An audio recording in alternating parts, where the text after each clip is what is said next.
ধরনের বিভিন্ন ডিজাইনের চোর পাওয়া যায়। আপনি বলবেন মহিলা চোর, সঙ্গে সঙ্গে কাকলি ঘোষ দস্তিদারকে এনে দেবেন, এই যে মহিলা চোর, ভালো মহিলা চোর। আপনি বলবেন পুরুষ চোর, সঙ্গে সঙ্গে ববি হাকিমকে নিয়ে আসবে। আপনি বলবেন না না একটুখানি গোলগাল মোটা সোটা চোর চাই, বলবে এই যে পার্থবাবু বসে রয়েছেন, পার্থ চোর। আপনি বলবেন না না একটুখানি রোগা পাতলা যদি কেউ হয়, আপনার অত রোগা হয়তো পছন্দ নয়, আপনি বললেন যে একটু অলস চোর চাই। আপনি বলবেন এই তো দেখুন না মদন বাবু, টাকা নেওয়ার সময় উঠতে পর্যন্ত পারেননি, শুয়ে শুয়ে টাকা নিচ্ছিল। যদি আপনার তৃণমূলে মন না ভরে, যদি মনে হয় না এগুলো ছোট চোর, একটু বড় চোর লাগবে, চলে যান বিজেপিতে। শুভেন্দু অধিকারী করার আপনার সামনে দাঁড় করিয়ে দেবে। শুভেন্দু বাবুর চেয়ে বড় চোর পশ্চিমবঙ্গে আর কেউ হয়নি। তৃণমূল বিজেপির চাইতে বড় চোর ডাকাতের সাপ্লাই আর পশ্চিমবঙ্গে কেউ কখনো করে। যে যে লোকগুলো তৃণমূলের টিকিট পেল না আগের বার, এর পরের বার যখন বিজেপি ওই বাকি 20 জনের নাম ঘোষণা করবেন, দেখবেন বিজেপির সমস্ত প্রার্থীদের মধ্যে ওই তৃণমূলের টিকিট না পাওয়া লোকগুলো 1 নম্বরে দাঁড়িয়ে আছেন। যারা যারা তৃণমূলের টিকিট পাননি সবাই চলে গেছে এখন বিজেপির অফিসের কাছে, ধর্ণা দিয়ে বসে আছে। দেখবেন এই 12 তারিখ থেকে রোজা মাস শুরু হচ্ছে।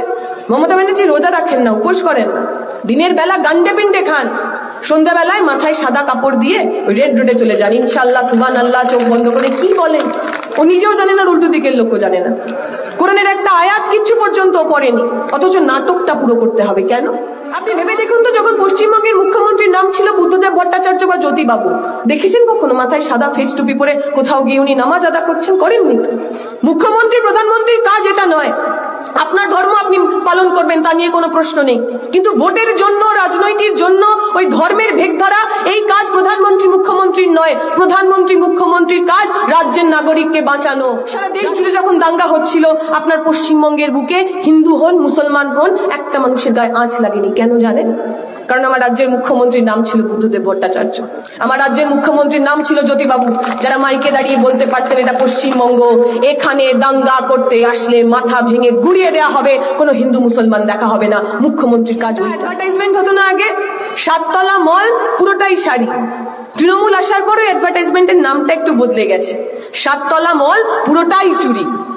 আমাদের মায়েরা যখন দোকানে যান, গিয়ে বলেন না অমুক ডিজাইনের অমুক কালারের একটা শাড়ি দেখান, সেরকম তৃণমূলেও বিভিন্ন ধরনের বিভিন্ন ডিজাইনের চোর পাওয়া যায়। আপনি বলবেন মহিলা চোর, সঙ্গে সঙ্গে কাকলি ঘোষ দস্তিদারকে এনে দেবেন, এই যে মহিলা চোর, ভালো মহিলা চোর। আপনি বলবেন পুরুষ চোর, সঙ্গে সঙ্গে ববি হাকিমকে নিয়ে আসবে। আপনি বলবেন না না একটুখানি গোলগাল মোটা সোটা চোর চাই, বলবে এই যে পার্থবাবু বসে রয়েছেন, পার্থ চোর। আপনি বলবেন না না একটুখানি রোগা পাতলা যদি কেউ হয়, আপনার অত রোগা হয়তো পছন্দ নয়, আপনি বললেন যে একটু অলস চোর চাই। আপনি বলবেন এই তো দেখুন না মদন বাবু, টাকা নেওয়ার সময় উঠতে পর্যন্ত পারেননি, শুয়ে শুয়ে টাকা নিচ্ছিল। তাই বেটে চোর, মোটা চোর, পাতলা চোর, রোগা চোর, মহিলা চোর, পুরুষ চোর, হিন্দু চোর, মুসলমান চোর, যেমন যেমন চোর কারুর দরকার তৃণমূলের কাছে গিয়ে বললেই পেয়ে যাবেন। আর যদি আপনার তৃণমূলে মন না ভরে, যদি মনে হয় না এগুলো ছোট চোর, একটু বড় চোর লাগবে, চলে যান বিজেপিতে। শুভেন্দু অধিকারী করার আপনার সামনে দাঁড় করিয়ে দেবে। শুভেন্দু বাবুর চেয়ে বড় চোর পশ্চিমবঙ্গে আর কেউ হয়নি। তৃণমূল বিজেপির চাইতে বড় চোর ডাকাতের সাপ্লাই আর পশ্চিমবঙ্গে কেউ কখনো করেনি। তৃণমূল বিজেপি আজকে হঠাৎ করে এসে বাংলার মানুষের খুব দরদি হয়ে উঠেছে। নির্বাচনের আগে এসে আপনাকে ওই আগের বারের মতো 21-এর মতোই বাইনারি বোঝাচ্ছে। তৃণমূলকে হারাতে বিজেপি আর বিজেপিকে হারাতে তৃণমূল। সাধারণ মানুষ বোকা নন, তারা বুঝতে শিখেছেন। আমি বলবো আমাদের কথা বিশ্বাস করবেন না। এই মমতা ব্যানার্জি নাম প্রকাশ করেছেন না 42 জনের, যারা যারা লোকসভা নির্বাচনে ঘাসফুল চিহ্নে লড়বেন, দেখবেন ওই 42 জনের মধ্যে 5 জন এমন লোক রয়েছেন যারা বিজেপির নেতা ছিলেন, বিজেপির এমএলএ ছিলেন, বিজেপির এমপি ছিলেন। নির্বাচনের আগে টুক করে তৃণমূলে এসেছেন, পট করে উনি এমপির লোকসভা যে ক্যান্ডিডেট, যে প্রার্থী, সেই প্রার্থী হয়ে গেছে। অনেকে আবার প্রশ্ন করছেন যে আচ্ছা বিজেপি তো অর্ধেক সিটের আর কি প্রার্থী ঘোষণা করলো, বাকি সিটগুলো করলো না কেন? মমতা ব্যানার্জি তো 40টা সিট করে দিয়েছে। আমরা বললাম আপনি এখন আর বুঝতে পারেননি, তো আগে থেকেই কথা হয়েছিল। যে যে লোকগুলো তৃণমূলের ওই 41 জনের নামে পেল না, যে যে লোকগুলো তৃণমূলের টিকিট পেল না আগের বার, এর পরের বার যখন বিজেপি ওই বাকি 20 জনের নাম ঘোষণা করবেন, দেখবেন বিজেপির সমস্ত প্রার্থীদের মধ্যে ওই তৃণমূলের টিকিট না পাওয়া লোকগুলো 1 নম্বরে দাঁড়িয়ে আছেন। যারা যারা তৃণমূলের টিকিট পাননি সবাই চলে গেছে এখন বিজেপির অফিসের কাছে, ধর্ণা দিয়ে বসে আছে যে আমি টিকিট পাইনি, তৃণমূল ছেড়ে দিলাম, এবার আমি বিজেপি করবো, আমাকে একটা টিকিট দিয়ে দাও।